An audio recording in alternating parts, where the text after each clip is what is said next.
And the last scoop right here, and then use a smaller spoon to press that into the edges. For the next layer, I'm just going in with some ground beef. We've just seasoned the beef with some salt and pepper for now, because next I'm gonna go in with some shepherd's pie spice and just sprinkle that all over your meat. Up next, I've got some cooked onions here. I'm just gonna sprinkle those right on top of the beef. Now I'm going in with some white cheddar.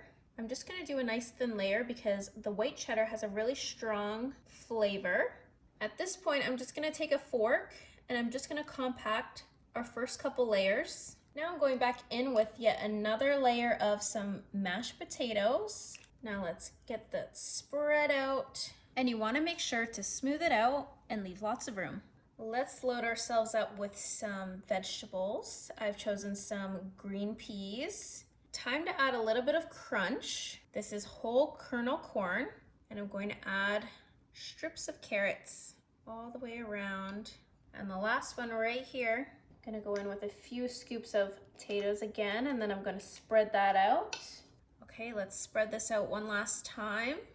I'm just going in with some scoops in between our last ones right here. We don't want to see any carrots popping through.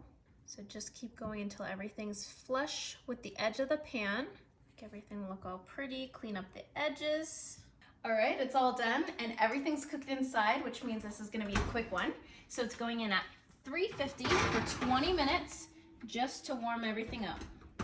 Okay, it's all done and it's looking so good, but guess what we're about to do next? Okay, let's get our plate over the top here. Okay, now let's flip this. Tap it down.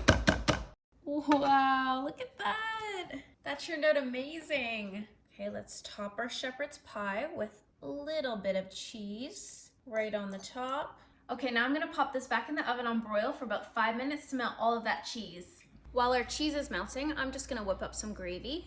I'm just gonna use my whisk to whisk that together. Okay, this is perfect. This is exactly the consistency we want. Our gravy is all done. Okay, we've got our cheese melted down a little bit, but I'm gonna take our hot gravy and we're gonna let it do the rest of the work. Look at that oozing down the side like an erupted volcano.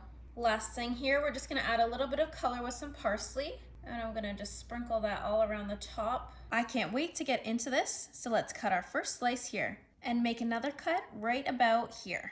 Wow, look at all those layers. Okay, let's carefully slide it off onto our plate. And of course, can't forget the ketchup. Okay, cheers. I'm surprised, this actually turned out so good. I'm gonna keep going.